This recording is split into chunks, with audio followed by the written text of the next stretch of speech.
Trump critica líderes europeus, chama eles de fracos e alega que só não existe hoje uma terceira guerra mundial por conta do mérito do presidente americano. Inclusive, mais uma vez, fazendo críticas ao Zelensky, o chamando de ditador. Enquanto isso, cúpula do G7 acontece com um posicionamento bastante divergente dos países em relação ao apoio à Ucrânia. Japão se ausenta da discussão, Estados Unidos fala que não vai financiar, enquanto os líderes europeus tentam um aporte importante, sendo que o Reino Unido está liderando, olha, um pacote que pode mudar os rumos do conflito. Enquanto isso, a Lituânia decreta estado de emergência na sua fronteira por supostos ataques de guerra híbrida, balões vindos de Belarus, e o Trump já começa a estabelecer planos para o futuro da Venezuela pós-Nicolás Maduro.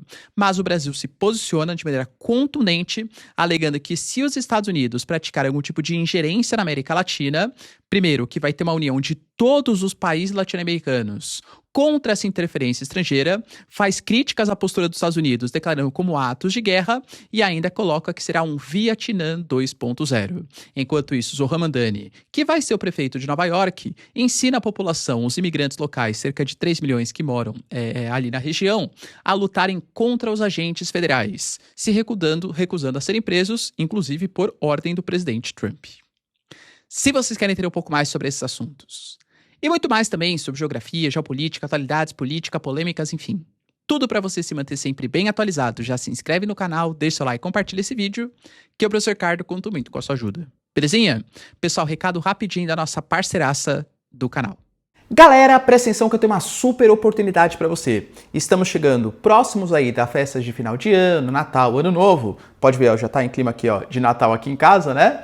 E se você quer ficar bonitão ou dar aquele eventual presente para pessoa querida, para sua amada, eu tenho a dica sensacional que são as roupas da Insider, as melhores e mais tecnológicas roupas do Brasil. Inclusive, fica até a dica, tá? Ah, professor, gostei muito do seu canal durante o ano. Pô, como a roupa da Insider manda pra mim, eu vou amar, tá? Meu guarda-roupa é inteiro Insider, então tem as tech t-shirt, as core t-shirt. Aliás, se você gosta de passar, né, o ano novo com aquela cor vermelha, pra questão do amor, pro amarelo, dinheiro, branco, paz, né? Cara, sabe que na Insider você encontra todas essas cores, tamanhos disponíveis, modelos, por exemplo, as Tech T-shirt, que são as campeãs, pelo menos para mim, elas são modelos atemporais, que desamassam o calor do próprio corpo. Essa aqui que eu estou utilizando é a Core T-shirt, que ela tem a gramatura um pouco mais grossa. Então, se você tem um pouco mais de vergonha, tá com aquela gordurinha um pouco mais, ela meio que vai moldando e escondendo aquelas marquinhas mais indesejadas. Tem as camisetas Rayleigh também, que elas ficam no meio termo entre o mais coloquial e aquele termo mais casual, né, para uma festa de final de ano, enfim. Cara, de verdade, tá? Até para o eventual presente, eu tenho certeza que vai ser sucesso, porque a Insider tem as melhores roupas do Brasil. Então, se você quiser adquirir com um ótimo preço e descontos exclusivaços, tô deixando para vocês aqui o meu cupom. Se você clicar no link que está na descrição, você já vai para o site com o meu cupom incluso e você tem uma série de promoções ali, tá? Tanto para o mês de dezembro, como também promoções de kits, enfim, que você pode ir montando para levar as melhores roupas do Brasil. Então fica a dica, hein, pessoal? Corre que dá tempo ainda para esse Natal, claro, né? Confira a disponibilidade, link na descrição e tem acesso às melhores roupas do Brasil. Bom, galera, então bora lá pro vídeo, ó. E lembrando, hein, Insider tem as melhores e mais tecnológicas roupas do Brasil, não perde essa oportunidade, hein, não perde. Como eu falei pra vocês na introdução, o Trump, ele vem adotando um posicionamento, na verdade, não só ele, mas também o Jared, o seu genro, o Steve Witkoff, até o Donald Trump Jr., o filho do Trump, e agora o Trump publicamente, bastante crítico em relação à Ucrânia e em relação aos líderes europeus, seja no o novo plano estratégico geopolítico-militar divulgado pelos Estados Unidos, que fala de caos civilizatório, de censura, de comunistas que hoje comandam a União Europeia, até com lideranças importantes pedindo o fim da União Europeia ali no continente, mas também por conta das suas declarações. Hoje, por exemplo, o Trump declarou que os líderes europeus são uns fracos e que, se não fosse pela sua presidência, hoje o mundo estaria à beira de uma terceira guerra mundial. Além disso, ele começou a criticar a postura também dos ucranianos, alegando que, nesse momento, o Zelensky, por exemplo, que deveria ser o mais interessado em fazer algum tipo de proposta de paz, para preservar o restante do território ucraniano, nem leu a proposta que foi elaborada, e isso aparentemente é verdade. Quer dizer, se não leu, não sei, né? Mas assim, que o Zelensky ainda não respondeu é verdade. Nós tivemos uma reunião que aconteceu em Miami entre representantes dos Estados Unidos e representantes da Ucrânia, com a participação, né? Os americanos tinham se reunido com representantes russos antes, aliás, e mandar essa proposta para os ucranianos. A Ucrânia, por enquanto, não respondeu. Não acho que seja porque não leu, mas sim porque o Zelensky se encontrou, por exemplo, com o Mark Rutte, se encontrou com o Keir Starmer, hoje está se encontrando com a Giorgia Meloni, então pensou que o Zelensky primeiro está ouvindo a opinião dos países europeus para depois dar o seu veredito. Mas o Trump está provocando demais, galera. A gente teve, por exemplo, o próprio Trump republicando uma notícia que os europeus só podem ficar furiosos, não podem fazer mais nada se eles não estão participando de algum tipo de acordo de paz. Então chama os líderes europeus de fracos, confirma a partir de uma republicação de uma notícia, né? Que os europeus só podem ficar furiosos, mas não podem fazer muita coisa, e mais uma vez tece críticas ferrenhas ao Zelensky, alegando, segundo ele, né, que a Ucrânia hoje está usando a guerra para não fazer uma eleição, mas que ele acha que o povo ucraniano deveria fazer uma escolha. Talvez o Zelensky ganhasse, mas eu não sei se ele vai ganhar, segundo Trump. Eles falam sobre democracia, mas hoje a Ucrânia não é mais uma democracia.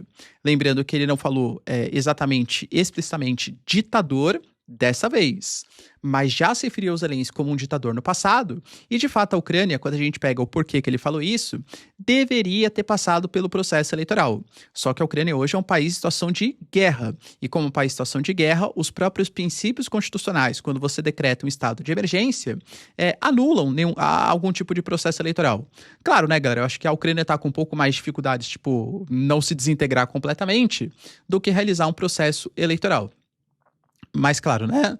As críticas que pesam em relação que o Zelensky, então, supostamente não é bem quisto pela população ucraniana. Então, quanto mais a guerra se prolongar, melhor é, porque ele não sai do seu cargo. Além disso, Gareth, tivemos também uma cúpula do G7, dos ministros das finanças dos países do G7. E aí, as posições que foram apresentadas foram bastante dúbias. A gente sabe que existe uma discussão muito forte hoje sobre a possibilidade de usar os ativos russos, ativos e bens russos congelados, para financiar a Ucrânia. A própria Ursula von der Leyen fala num valor de 90 bilhões, só que Bruxelas, Bélgica, que arcaria com toda a responsabilidade, está querendo fazer com que os outros países europeus também sejam garantidores que caso tenha que reaver os ativos russos, não é a Bélgica que vai se ferrar sozinha por conta disso, isso está sendo negociado. Mas o Japão, por exemplo, que não tem a ver com a União Europeia, claro, né? Mas que é membro do G7, fala que é contra o uso de ativos e bens russos. Os Estados Unidos também já se mostraram contra, inclusive o próprio Trump colocou que ele não vai mais ficar financiando os ucranianos. Apresentei para vocês que a proposta orçamentária do Pentágono colocava 800 milhões de dólares em 2 anos, 400 milhões por ano. Isso é um valor que pra gente parece muito grande, mas é ínfimo. O Trump falou hoje que os Estados Unidos financiaram cerca de 350 bilhões de dólares nos últimos anos a guerra Rússia-Ucrânia, né? Os ucranianos. Assim, ó, e eu não dei nada, hein? Quem fez tudo isso aí foi o Biden. Então, percebeu a mudança de postura dos Estados Unidos. Mas temos também o Reino Unido. O Reino Unido de Keir Starmer, lembrando que o Reino Unido não é mais parte da União Europeia, aparentemente está negociando, e essa notícia pode sair no final dessa semana, ou no mais tardar até o final da semana que vem, o confisco de bens e ativos russos na casa de 100 bilhões de libras esterlinas. Ou seja, só o valor destinado do Reino Unido seria maior que o valor total proposto pela União Europeia, que os belgas não querem aceitar, bem como outros países europeus. Pô, galera, se de fato consolidar um valor de 100 bilhões de libras, claro que isso pode ser super importante para a Ucrânia. Não sei se vai mudar a posição da batalha, né? A gente tem hoje o avanço dos russos em regiões super estratégicas, super importantes, mas de fato é uma notícia importante. Enquanto isso, um membro do país báltico, o país Lituânia, apresentou um estado de emergência e o deslocamento do exército para a fronteira do país. Por quê? A Lituânia, a região de Vilnius, o aeroporto de Vilnius, inclusive, foi fechado várias vezes só nas últimas semanas, nos últimos meses, por conta de balões que estavam vindo, segundo acusações da Lituânia, da fronteira de Belarus. Fica mais ou menos ali a uns 25 quilômetros da fronteira, ou seja, é relativamente perto. Esses balões estariam vindo com materiais contrabandeados, cigarros e outros equipamentos para sustentar o regime de Belarus. Claro, a Lituânia fala que além da questão do contrabando, a questão econômica, isso faz parte também de uma guerra híbrida, de você fechar aeroportos, causar uma situação de medo, porque pode ser cigarros ou outros produtos, mas pode ser algum tipo de equipamento militar, e alega que isso é uma tática de guerra híbrida de Belarus. Por isso, o estado de emergência. Não é uma questão só de limitar a entrada de produtos, mas é também uma questão de tentar limitar ou tentar garantir algum tipo de segurança nacional. Lembrando que os países bálticos são grandes inimigos da Rússia e Belarus, de Alexander Lukashenko, é um grande aliado. O Alexander Lukashenko fala que é mentira, que não passa de propaganda, que realmente podem existir problemas relacionados a contrabando de mercadorias e que Belarus se predispõe a tentar combater esse tipo de envio, mas que não faz parte de uma política de Estado e que a Lituânia, mais uma vez, está utilizando da ameaça, está utilizando do caos ali social para tentar implementar a sua agenda de destruição de Belarus e da Rússia.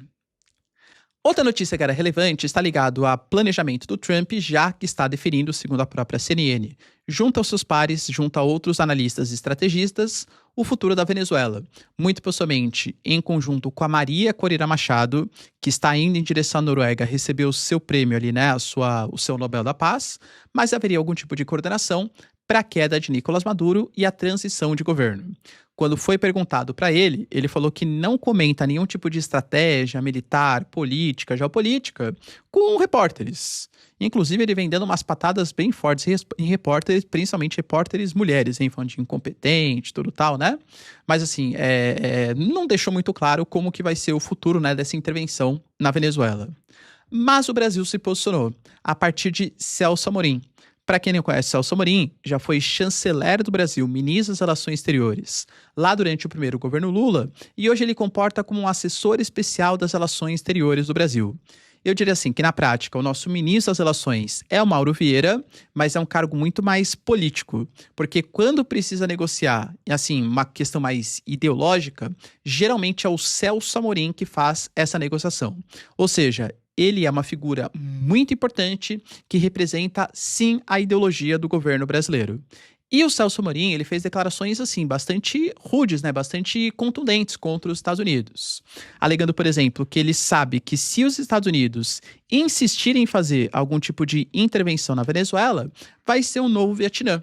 Alegando que os Estados Unidos vão despertar um anseio na população venezuelana de resistir a esse imperialismo dos Estados Unidos e pode se formar guerrilhas urbanas, guerrilhas florestais, por exemplo, que vão dificultar algum tipo de ação americana.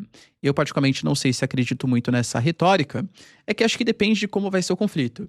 Se os americanos quiserem fazer uma ocupação territorial, acho que vai ser difícil mesmo, porque, convenhamos, é um país que tem uma mata fechada, é um país que é bastante urbanizado, é bastante populoso frente aos seus pares da América do Sul. Mas se a gente pegar ataques da inteligência, ataques de precisão contra lideranças, acho que pode ser algum tipo de sucesso, sim, né, nessa intervenção. Acho que depende muito de quais são os objetivos americanos. Para tentar deixar mais claro, né? Poxa, a gente só quer eliminar o Nicolás Maduro. Acho que pode acontecer de maneira mais simples. Queremos fazer uma ação para que, quando a gente elimine o Nicolás Maduro, a gente não tenha dissidências das Farc, dissidências da ALN, que não tenha generais, milícias ali atuando e que a gente consiga colocar o nosso representante. Aí pode ter algum tipo de complicação a mais. Depende dos objetivos, né? Como eu estou restatando para vocês. O Celso Amorim também colocou que não quer que a América Latina vire uma zona de guerra e que o conflito sim acabaria ficando global e ele acha isso lamentável. E aí perguntado, poxa, mas então uma intervenção dos Estados Unidos na América do Sul deixaria o conflito global? Ele não falou o nome publicamente de Rússia e China, mas deu a entender que como Rússia e China têm interesse sim na Venezuela, seja interesse econômico, seja interesses geopolíticos, isso poderia despertar algum tipo de apoio mais contundente dos dois países. Eu particularmente desconfio, né? Mas, de novo, o Celso Amorim é o assessor especial do Brasil. E depois deu mais uma declaração que eu desconfio e meio, alegando que ele conhece a América do Sul e que todo o continente se uniria contra uma invasão estrangeira e que, inclusive, o continente sul-americano só existe por conta disso.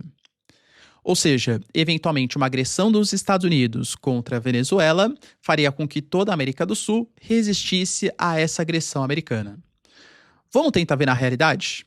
Irfan Ali, que é o líder da Guiana, já se mostrou favorável a essa intervenção americana. O Penha, presidente do Paraguai, já se mostrou favorável a essa intervenção, até colocando o Nicolás Maduro também como líder do narcotráfico. A Argentina de Javier Milei já se mostrou favorável a essa ocupação. A gente tem, por exemplo, o Equador de Daniel Noboa já se mostrando favorável a essa ocupação.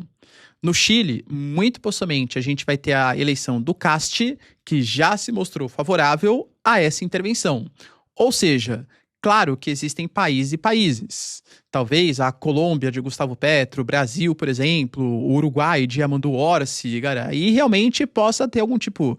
Mas agora, toda a América do Sul formar algum tipo de resistência contra esse ataque, contra essa intervenção dos Estados Unidos, e mais uma vez, ainda mais se não for uma ocupação territorial, e sim ataques de precisão, eu particularmente desconfio muito que isso não vai acontecer, que não vai acontecer.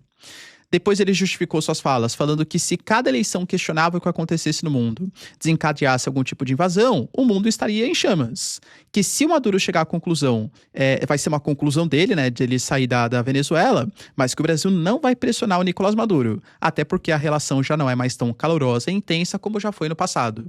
Ele até deu uma sugestão para a Venezuela, alegando que durante o governo Hugo Chávez, quando houve contestação do processo eleitoral, ele fez algum tipo de resistência, mas depois acabou aceitando fazer um referendo, uma consulta popular, e a população definiu pela vitória do Hugo Chávez. Ou seja, para ele seria a melhor saída possível, mas sem pressão brasileira e muito menos com intervenção dos Estados Unidos. E aí, galera, será que haveria essa união de toda a América Latina contra o presidente Trump? Deixa aí nos comentários. Para finalizar, pessoal, estamos a menos de um mês da eleição não, né, porque ele já foi eleito, mas de subir ao cargo de prefeito de Nova York, de Zohran Mamdani, prefeito bastante polêmico, que chamou o Trump de fascista, que tem políticas de congelamento do preço de aluguel, congelamento de subsídios aos mercados periféricos, para fazer com que a população consiga ter acesso a mercadorias mais baratas. Ele fala de resistir aos agentes do ICE, né, ou do ICE dos Estados Unidos, que é o serviço de imigração do país, até porque Nova York é uma cidade bastante cosmopolita. Nova York é uma cidade que tem falo cerca porque é muito difícil, já que são imigrantes indocumentados, né? Mas cerca de 3 milhões de imigrantes. Mesmo estando há pouco menos aí de um mês de subir a cadeira de presidente de prefeito de Nova York, ele já começou a dar algumas entrevistas, algumas recomendações, no que ele está chamando de New Era of New York. Ele coloca que hoje, como Nova York é uma cidade muito relevante pela presença dos imigrantes, Nova York precisa aprender a resistir a esse serviço de imigração, colocando que hoje todos podem enfrentar o ICE se soubermos os nossos direitos. Eles não podem entrar em locais privados, como os locais residenciais, escolas. Não pode, por exemplo, entrar sem locais de trabalho sem mandato judicial. Ele até apresentou, por exemplo, uma espécie de documento, alegando que muitas vezes os agentes federais, eles falsificam os documentos para justificar algum tipo de desrespeito à Constituição americana, alegando que os imigrantes têm sim o seu direito. O Zohran Mamdani, ele foi eleito prometendo também proteger os imigrantes em Nova York. Claro que ele tem muito menos poder por ser um prefeito do que o presidente. A questão migratória, a questão do serviço federal, como o próprio nome já fala, é uma questão federal, não uma questão municipal. Mas, se o Zohran Mamdani, durante o período eleitoral, causou um racha com o Trump, depois, recentemente, fizeram uma reunião na Casa Branca, falaram que vão fazer de tudo para Nova York crescer novamente, aparentemente, chegando próximo do prazo dele subir ao cargo de prefeito, as coisas estão piorando de novo. Beleza, pessoal? Deu para entender os principais acontecimentos? Se vocês curtiram o vídeo, então, já deixa o like, se inscreve no canal. Tamo junto, beijos, abraços e tchau, tchau.